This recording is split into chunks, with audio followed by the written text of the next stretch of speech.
mas a verdade fundamental é que o importante na nossa vida é sabermos que nós somos filhos de Deus, o plano que Ele tem para nós e o que Ele quer que a gente se torne.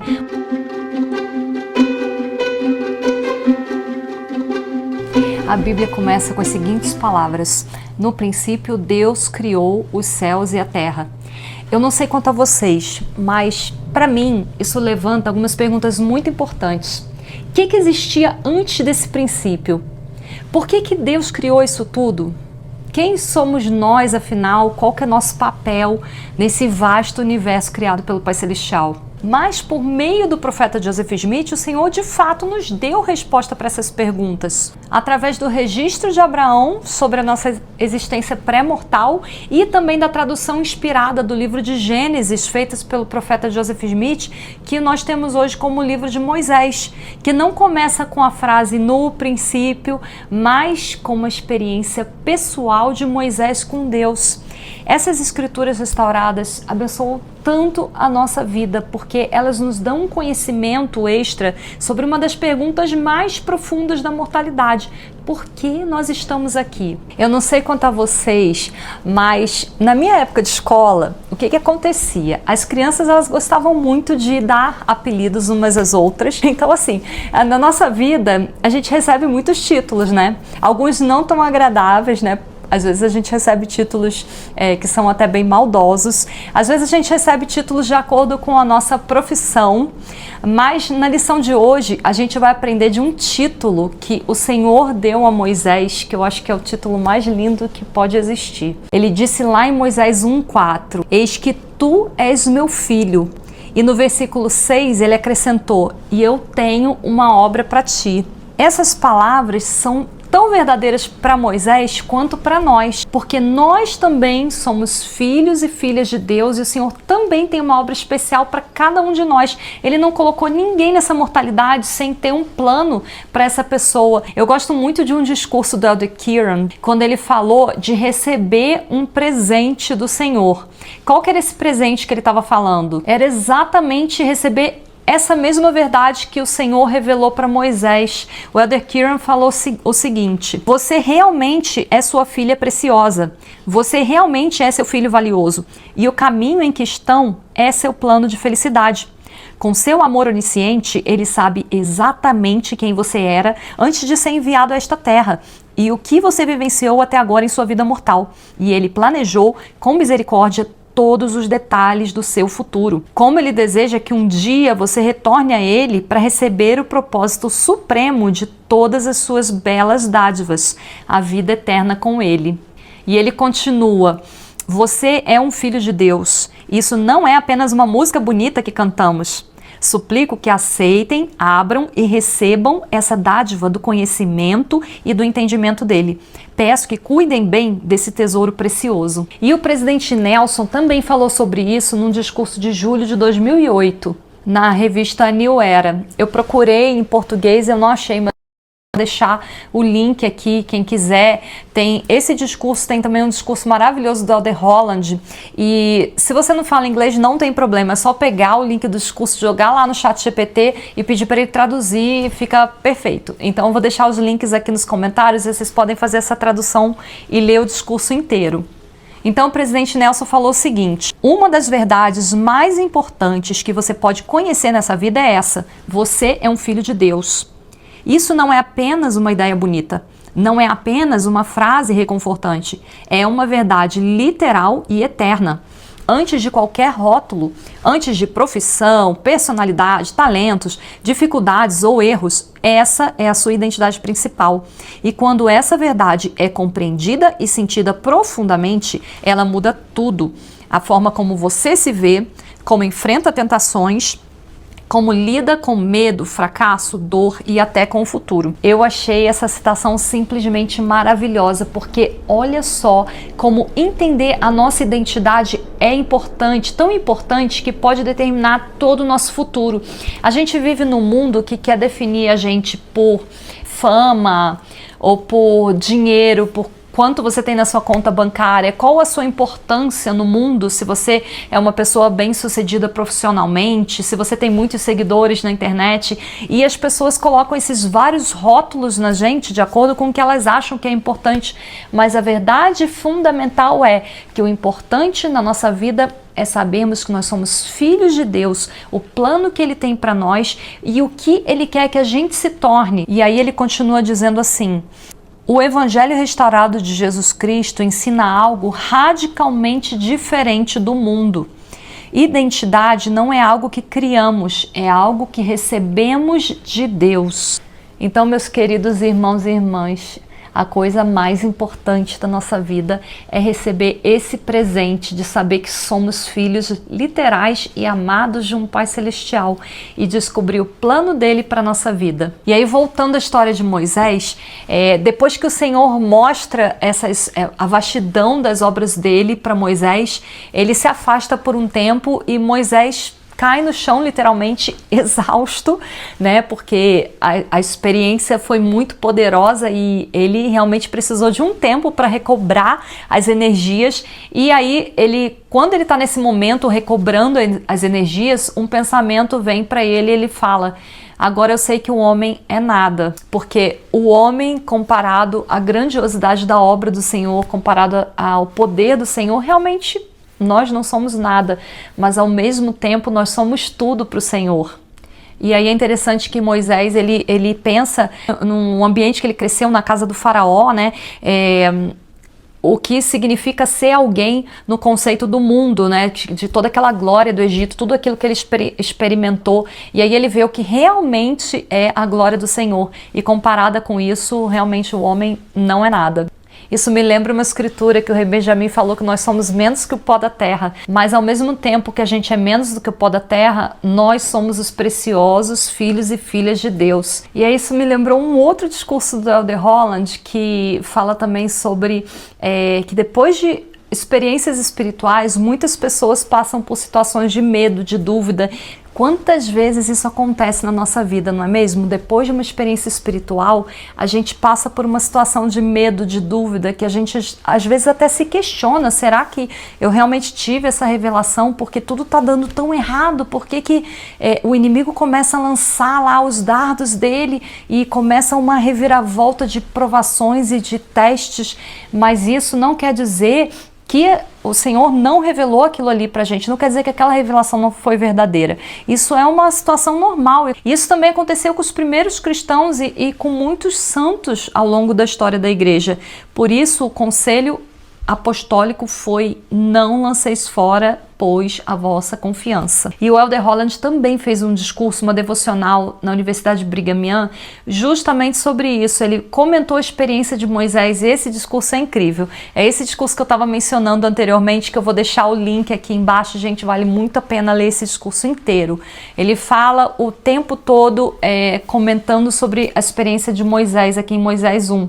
E ele começa falando assim: o livro de Moisés se inicia com um profeta sendo levado a um monte muito alto, onde, conforme registra as escrituras, Moisés viu Deus face a face. Ali ele falou com Deus e a glória de Deus repousou sobre ele. Essa descrição já nos coloca diante de algo extraordinário. Não se trata apenas de inspiração ou sentimento espiritual, trata-se de uma manifestação direta da divindade. E então acontece aquilo que ao longo das escrituras costuma acontecer quando profetas são levados a montes elevados. Deus amplia a visão deles. O Senhor diz a Moisés que lhe mostrará as obras de suas mãos. E Moisés vê. Mas então a experiência tem uma virada, né, que a gente estava falando ali, quando Satanás apareceu. A mensagem de Moisés para nós hoje é essa: não baixe a guarda.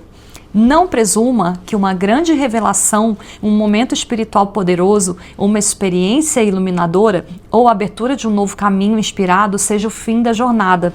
Lembre-se disso, não acaba até que realmente acabe. Grandes momentos espirituais não nos isentam de oposição. Pelo contrário, muitas vezes eles a intensificam. Aí o que acontece em seguida é muito interessante, né? Quando Satanás aparece e fala: Moisés, filho do homem, adora-me. Aí Moisés olhou para Satanás e disse assim: quem és tu Pois eis que sou um filho de Deus, à semelhança do seu unigênito. E onde está a tua glória, para que eu te adore? Pois eis que eu não poderia olhar para Deus, a não ser que sua glória estivesse sobre mim, e eu fosse transfigurado perante ele. Mas posso olhar para ti como um homem natural, não é certamente assim?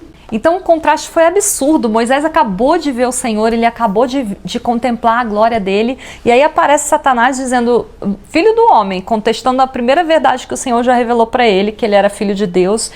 Satanás aparece chamando ele de filho do homem, e depois disso mandando ele adorá-lo, né? E ele olha para ele e fala, mas cadê a tua glória para que eu te adore? Eu acabei de ver o Pai Celestial, eu não conseguiria ver ele com os meus olhos mortais, eu tive que ser transfigurado para poder ver o Pai Celestial, e você eu consigo ver aqui diante de mim, eu não precisei de transformação nenhuma, consigo te ver com os meus olhos naturais, quem é você? Então essa experiência deu a Moisés a capacidade completa de poder ver a falsidade do inimigo, de conseguir comparar um e outro e falar, não, isso aqui não é do Senhor. E ele ainda continua assim, onde está a tua glória para que eu te adore? Pois eis que és treva para mim, e posso julgar entre ti e Deus. Vai-te daqui, Satanás, não me enganes. Isso me lembra uma experiência que eu li uma vez de um homem que ele era especialista em identificar notas e moedas falsas. E uma pessoa, um colega dele chegou para ele e falou assim, nossa, mas você deve ter levado muito tempo estudando moedas falsificadas para poder identificar, né, quais são as verdadeiras. E ele virou e falou assim, não, eu levei muito tempo estudando moedas reais, para aí então eu saber qual que não é real. Então é exatamente a mesma coisa conosco. Nós também precisamos ter experiências espirituais para que a gente saiba discernir quando uma coisa não vem do Senhor. Isso me lembra uma citação do presidente Nelson, que ele falou assim, nos dias que estão por vir, não será possível sobreviver espiritualmente sem a orientação, a direção, o consolo e a influência constante do Espírito Santo. Ou seja, por que será que o profeta já estava nos advertindo sobre isso?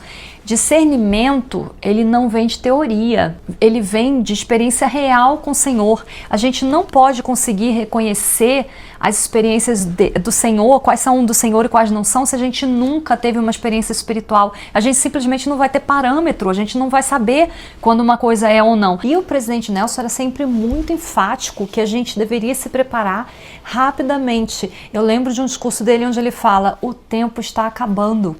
Então, gente, o tempo está acabando, realmente, o Senhor está voltando e a gente precisa fazer essa preparação espiritual agora. Se a gente não estiver preparado para reconhecer entre a diferença das coisas do Senhor e do inimigo, a gente vai ser iludido e a gente vai se desviar. E aí, quando finalmente Moisés consegue se ver livre de Satanás, ele clama o nome de Jesus Cristo, né, e consegue se livrar de Satanás, não na primeira tentativa, nem foi na primeira, mas quando ele clamou o nome de Jesus, ele conseguiu se livrar de Satanás, e aí ele novamente tem outra experiência com o Pai Celestial, e ele faz uma pergunta tão importante, tão inteligente. Ele pergunta assim, em Moisés 1:30, dize-me, rogo-te, por que essas coisas são assim e por que as fizeste? Gente, essa pergunta não é uma pergunta qualquer. Essa é uma pergunta fundamental que responde às maiores dúvidas da humanidade. Por que nós estamos aqui?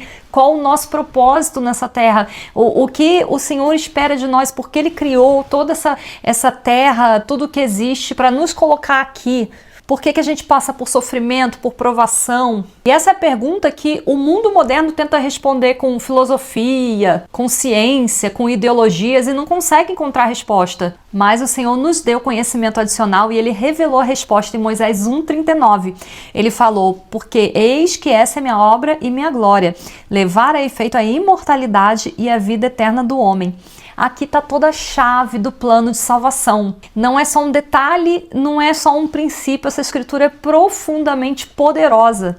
Porque o Senhor criou essa terra e nos colocou aqui. Criou tudo isso para levar a efeito a imortalidade e a vida eterna do homem. Se Moisés 1 fosse o enredo de um filme, ele seria aquele final onde tudo é revelado e a gente consegue entender finalmente, nossa, era isso que estava acontecendo, né? Porque ele responde às maiores perguntas da humanidade. Ele responde a nossa identidade, o propósito do sofrimento, o propósito dessa vida. Ele nos diz que a vida não é aleatória, que a dor que a gente passa aqui não é inútil, como muitas pessoas dizem, né? Qual que é o propósito disso tudo? Se existisse um Deus, ele não deixaria a gente passar por isso tudo.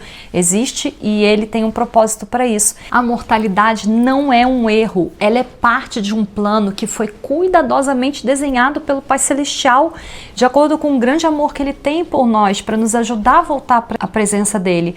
E isso nos revela uma coisa tão profunda, que a glória de Deus, ela está diretamente ligada ao nosso progresso eterno. Gente, isso é muito poderoso.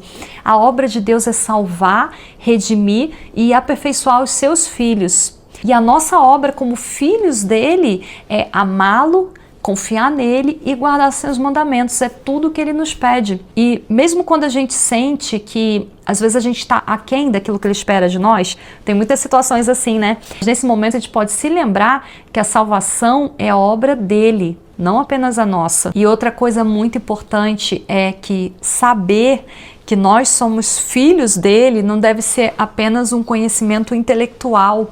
Ele tem que ser um dom espiritual que precisa ser recebido, sentido e aceito, como o Elder Kieran falou, abrir o presente, receber esse presente. É quando essa verdade ela desce lá da nossa cabeça, do nosso intelecto para o nosso coração, ela muda completamente a forma como a gente ora, a forma como a gente enfrenta as tentações, a forma como a gente lida com o sofrimento, a forma como a gente enxerga nosso futuro, porque a gente entende que nós não somos e não vamos ser nunca esquecidos. Nós não somos invisíveis para o Pai Celestial, nós não somos um erro de percurso num vasto universo, nós somos filhos e filhas de Deus e Ele tem um plano e uma obra para cada um de nós nessa terra. E é isso que eu deixo em nome de Jesus Cristo. Amém.